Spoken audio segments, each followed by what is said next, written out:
आज हम एक ऐसे गुमनाम योद्धा से रूबरू करवा रहे हैं जिसने हिंदुओं के तीर्थ गोवर्धन को पूर्ण पहचान दिलवाई थी, जिन्होंने हिंदुओं की पूर्ण शुद्धि करवाई थी, जिसे ब्राह्मणों ने ब्रज केसरी की उपाधि से सम्मानित किया था।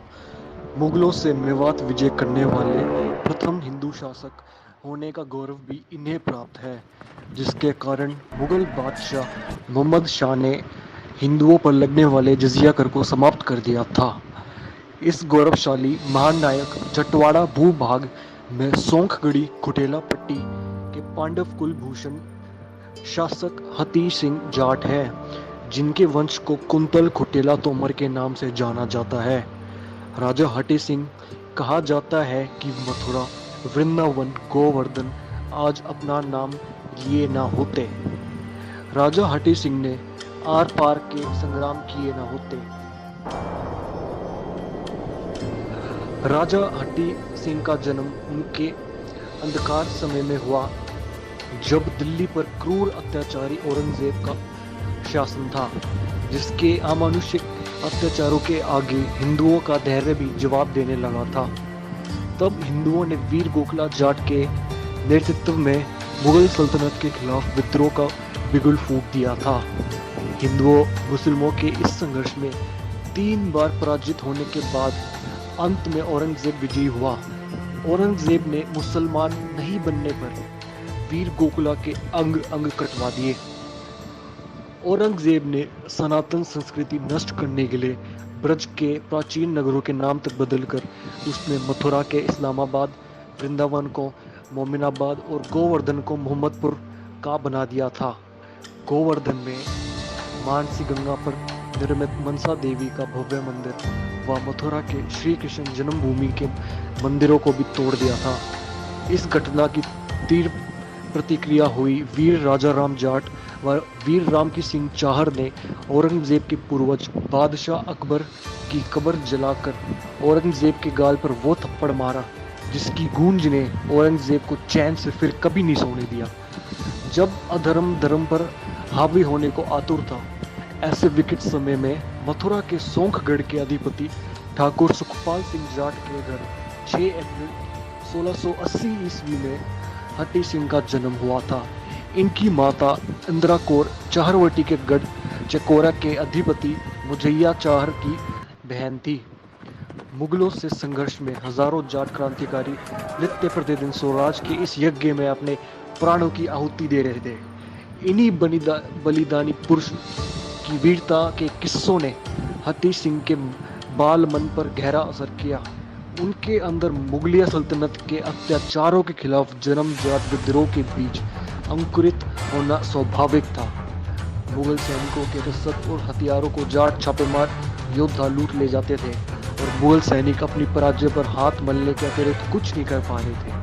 औरंगजेब जाटों को दबाने के लिए जितनी दमनकारी नीति अपनाता, जाट उतने ही अधिक उत्साह से मुगलों को नुकसान पहुंचाते। औरंगजेब जाटों को के पराक्रम से भली भांति परिचित था।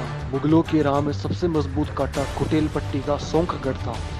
इसलिए औरंगजेब ने अपने सबसे योग्य पोते बेदार बख्त व मनसबदार भीषण सिंह आमेर को विशाल मुगल फौज देकर सितंबर ईस्वी में सोंखगढ़ भेजा। मुगलों के पत्र व्यवहार से इस बात की जानकारी प्राप्त होती है कि भीषण सिंह को लालच दिया गया, यदि वो जाटों का दमन कर दे तो जाटों की जिम्मेदारी उसे दे दी जाएगी। औरंगजेब का ये मानना था कि विशाल फौज देकर विद्रोही हिंदू जाट आत्मसमर्पण कर देंगे, लेकिन शीघ्रता से उसका ये भ्रम भी दूर हो गया जब जाटों ने मुगल सेना के सामने अपने मोर्चे लगा दिए। 4 महीने तक जाट मुगल संघर्ष चलता रहा, लेकिन कम संख्या में होते हुए भी जाटों ने बड़ी वीरता से मुगल की विशाल फौज को रोके रखा था। सोंखगढ़ को जीतने में मुगलों की शक्तिशाली तोपें व बंदूकों से सुसज्जित सेना को भी 4 महीने तक समय लग गया। महाराजा हटी सिंह के माता पिता सोंख के युद्ध में वीर गति को प्राप्त हुए। सोंखगढ़ से अपने चाचा जगमन व बनारसी सिंह के साथ हटी सिंह ने गढ़ी सिंसिनी में शरण ली। बनारसी सिंह ने यहाँ अपने सभी साथियों को पूर्ण इकट्ठा किया अपने 1000 घुड़सवार योद्धाओं के साथ अपने जीवन के 9वें बसंत में हटी सिंह व उनके चाचा बनारसी सिंह ने मुगलों के राजौरगढ़, रैनी, बसवा नामक थानों को लूट कर आग के हवाले कर दिया। बसवा के निकट विद्रोही जाटों और मुगल सैनिकों के मध्य रक्त रंजित युद्ध हुआ। जाटों की आदि के सामने मुगल सैनिक मात्र एक तिनका सिद्ध हुए। आज भी यहाँ के अनेकों नष्ट होते क्षत्रिय जाटों व उनके स्थानीय सहायक मीणा जाति की गौरव गाथा का बोध कराती है। जब उन्होंने मुगलों से प्राणघातक संघर्ष करते हुए मुगलों को उनकी कुनीति में सफल नहीं होने दिया। मुगलों ने इन स्वराज के दीवानों को जितना सख्ती से दबाने का प्रयास किया, ये लोग उतनी ही ज्यादा खूंखार सिद्ध होने लगे। जटवाड़ा क्षेत्र में जहां भी मुगलिया सैनिक हिंदू पर अत्याचार करते नजर आते, वो शीघ्र ही जाटों की तलवार का भोजन बन जाते। हटी सिंह को मात्र 6 वर्ष की आयु में ही मुगलों से युद्ध का पहला अनुभव सोंख के युद्ध में प्राप्त हो गया था।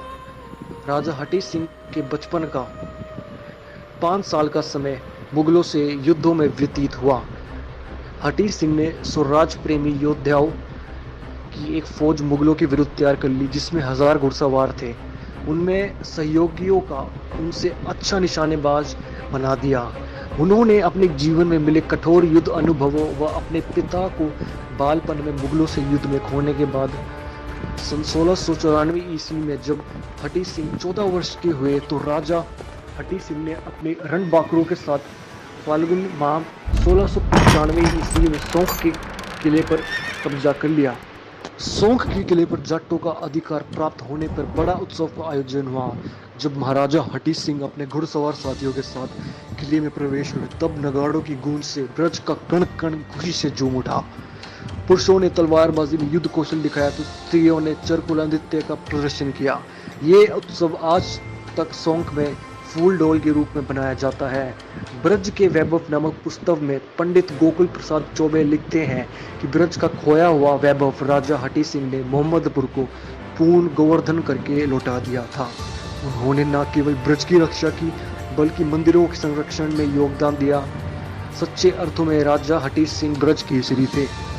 अपने पूर्वजों पांडवों के भांति राजा हटी सिंह ने ब्रज की पावन धरा पर मुगलिया चौकी थानों को नष्ट करके अधर्म रूपी मुगलिया अंधकार को छाट कर धर्म की पूर्ण स्थापना करी। कुटेल पट्टी से शुरू हुए मुगलों की सफाई अभियान का असर संपूर्ण क्षेत्र पर पड़ा। जो मुगल भेड़िए खुले में दुराचार का नंगा नाच करते थे, जाटों के भय से उन्होंने खुद पहाड़ों में छुप लिया था। औरंगजेब की मृत्यु के बाद उसके पुत्र मुज़म शाह आलम और आजम शाह जिसे बहादुर शाह के मध्य दिल्ली की गद्दी पर उत्तराधिकारी के प्रश्न को लेकर सन 1707 में जज्जाओं का युद्ध हुआ। इस युद्ध के बाद शाह आलम की सेना ग्वालियर की तरफ भाग खड़ी हुई थी, लेकिन ग्वालियर से पहले ही चंबल नदी के बीहड़ युद्ध खंडरों में राजा हटी सिंह व सभी जाट सरदार और उनके जाट सैनिक के साथ युद्ध लिए मोर्चा जमाए हुए थे। बहादुर शाह नामक के पृष्ठ 164 के अनुसार जब ग्वालियर जाने के लिए मुगल सेना चंबल के नजदीक पहुंची तो यहाँ जाट सैनिकों से 9 जून 1707 ईस्वी के दिन मुगलों का घनघोर युद्ध हुआ था। ये युद्ध चंबल नदी के बीड़ों में होने के कारण इतिहास में चंबल का युद्ध नाम से प्रसिद्ध है। बहादुर शाह नामा के अनुसार इस युद्ध में जाटों ने हटी सिंह के नेतृत्व में मुगलों का भीषण नरसंहार किया। चंबल की घाटी मुगल सैनिकों के शवों से भर गई थी। इन मुगल सैनिकों के शवों को नोच कर खाने के लिए गिद्धों ने युद्ध भूमि पर मंडराना शुरू कर दिया। गिद्ध घायल मुगल सैनिकों के शरीर से मांस को नोच कर खाने लगे। घायल मुगल सैनिकों की चीखों ने युद्ध भूमि के दृश्य को भयानक बना दिया। कुछ बचे हुए लुटे पिटे मुगल सैनिकों के साथ शाह आलम युद्ध भूमि से ग्वालियर की तरफ भाग खड़ा हुआ। इतिहासकार इरविन के अनुसार जाटों ने मुगलों के चंबल के युद्ध में करारी शिकस्त दी। जाटों के हाथ मुगलों का कीमती खजाना, कुछ घोड़े व तोप लगी। इस घटना के बाद संपूर्ण ब्रजमंडल के पटल पर जाटों के भाग्योदय अपने उफान पर था। एक तरफ सिनसिनवार जाटों ने राजा चूड़ामणि के नेतृत्व सिनसिनी व थून की गढ़ी के साथ अलवर भरतपुर जिले के बड़े भूभाग पर अधिकार कर लिया था। दूसरी तरफ मथुरा व भरतपुर जिलों की कुटेल पट्टी क्षेत्र में राजा हटी सिंह के नेतृत्व में सोंखगढ़, गोवर्धन, अडींग, सोनोट, पैठा की गढ़ी पर खुटेला तोमरों का अधिकार था। तीसरी तरफ सोगरवरी में सोगर, दुहिया की गढ़ी को सोगरवार जाटों का अधिकार था। तो चौथी तरफ चाहरवटी पे चाहर जाटों का। ऐसे ठेनुआ, ठाकुरेला, नोहवार, सोलंकी, डागरू ने अपनी अपनी गढ़ आपसी सहयोग से सुरक्षित कर लिए थे। ये लोग बिना सख्त तख्त के राजा कहलाते थे। इस समय हर कोई इनसे सहायता की उम्मीद रखता था। बुंदेला छत्रसाल हो या अमेर के जयसिंह या जोधपुर के अजीत सिंह, सब ने इनको सहायता पत्र लिखे। ऐसे में राजा हटी सिंह की वीरतापूर्ण संघर्ष की प्रसिद्धि दूर दूर तक फैल चुकी थी। दिल्ली के निकट एक मुस्लिम बाहुल्य क्षेत्र है जिसको मेवात के नाम से जाना जाता है। यहाँ मुगलों ने मेवात में हिंदू जनता पर अत्याचार का राज्य कायम किया हुआ था। आए दिन हिंदुओं का कत्लेआम होता था। ऐसे में मेवात के हिंदुओं को अपना उद्धारक के रूप हटी सिंह की याद आई।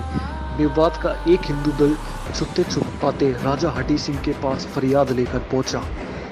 मेवात के हिंदुओं के साथ हो रहे अत्याचारों की दर्द भरी दास्तानें सुनकर क्रोधित गज केसरी राजा हटी सिंह ने सोंखगढ़ से सेना सहित मेवात को कूच किया।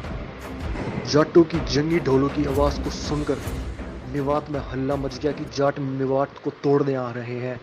रास्ते में आने वाली सभी मुगल थानों को नष्ट करते हुए जाटों ने मेवात के किले को घेर लिया, जहां जाटों के डर से मुगल अधिकारी सैयद छुपा हुआ था। मेवात की जर्जर सल्तनत अब किले में कैद हो गई। उनमें अब जाटों से टकराने की ताकत नहीं रही। मेवात के किले में कोने में बैठा मुगल सूबेदार अपने आप को कोस रहा था कि कैसे एक हिंदू ने मुगल साम्राज्य को तिनके की तरफ बिखेर कर रख दिया। मेवात के किले के फाटक को तोप के गोलों से उड़ा देने के बाद जाट सेना किले में प्रवेश कर गई। किले में भयंकर लड़ाई होने लगी। मेवात की धरती ने पहली बार मुगलिया खून का स्वाद चखा था। जिस तरफ भी दोनों हाथों से तलवार चलाते हुए हटी सिंह जाते, शवों की खाई से फट जाती थी। ब्रज केसरी हटी सिंह ने जनवरी 1600 ईस्वी में मेवात को फतेह कर मुगलिया सल्तनत की छाती पर प्रथम बार भगवा ध्वज फहरा दिया था। मुगलों के खजाने का अधिकांश भाग मेवात के हिंदुओं को बांट दिया था ताकि मंदिरों की मरम्मत की जा सके। इस घटना का विस्तृत विवरण राजस्थान साहित्य के मरुधरती वॉल्यूम 42 व राष्ट्रवीर दुर्गादास में भी मिलता है। मुगलिया सल्तनत में दिल्ली के निकट एक हिंदू राजा के अधिकार कर लेने से मुगलों की मान प्रतिष्ठा, जो सैकड़ों वर्ष के मेहनत से बनाई थी, पल भर में धूल में मिल गई थी। मुगल बादशाह तिलमिला उठा। मार्च 1716 को पूर्ण एक भारी मुगल फौज मेवात भेजी गई।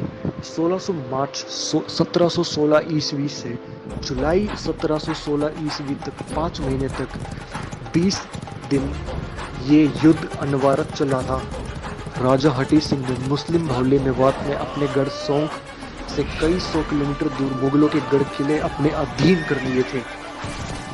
इतिहास में ये घटना कम ही देखने को मिलती है जब धर्म परायण राजा ने हिंदुओं की रक्षा के लिए अपने प्राणों की परवाह किए बिना ही एक ऐसे क्षेत्र जहाँ की पहाड़ों से भरी भौगोलिक स्थिति के साथ साथ बहुसंख्यक मुस्लिम आबादी मेवात में मुगलों के अनुकूल थी, ऐसे क्षेत्र में शक्तिशाली शत्रुओं को उसी के घर में धूल चटाना बड़ा ही दुष्कर कार्य था। मुगलों के सभी युद्ध अभियान जाटों की दृढ़ता के आगे असफल हो गए। तब उन्होंने छल का सहारा लिया। सोंखगढ़ की तरफ आमेर के मुगल मनसबदार को भेजा गया। अपने वतन की रक्षा के लिए हटी सिंह कोटेलपट्टी सोंखगढ़ लौट आए। यहाँ पहुंचने पर हटी सिंह ने नवंबर 1716 ईस्वी में बहज के युद्ध में मुगल मनसबदार को पराजित किया था। फारसी लेखकों ने इस लड़ाई को 13 जिलहज के दिन होना लिखा है।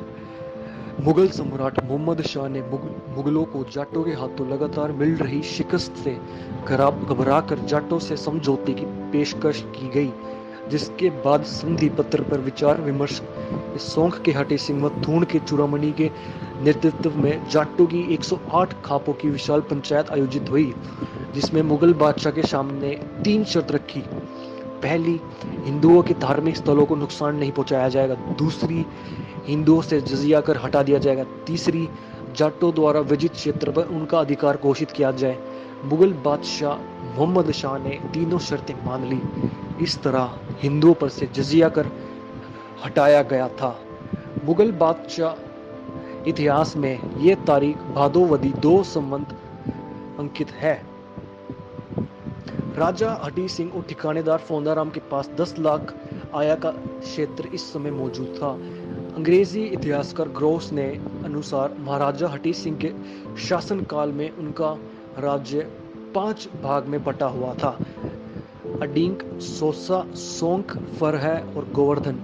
इनकी रियासत में सोंखगढ़, सोनोटगढ़, अडिंगगढ़, पुरागढ़, गोवर्धन सहित कुल 52 गढ़ थे। विक्रम संवत सऊदी सोमवार मार्गशीर्ष यानी 1731 ईस्वी के दिन ब्रज के श्री राजा हठी सिंह सदा के लिए भारत भूमि की गोद में सो गए।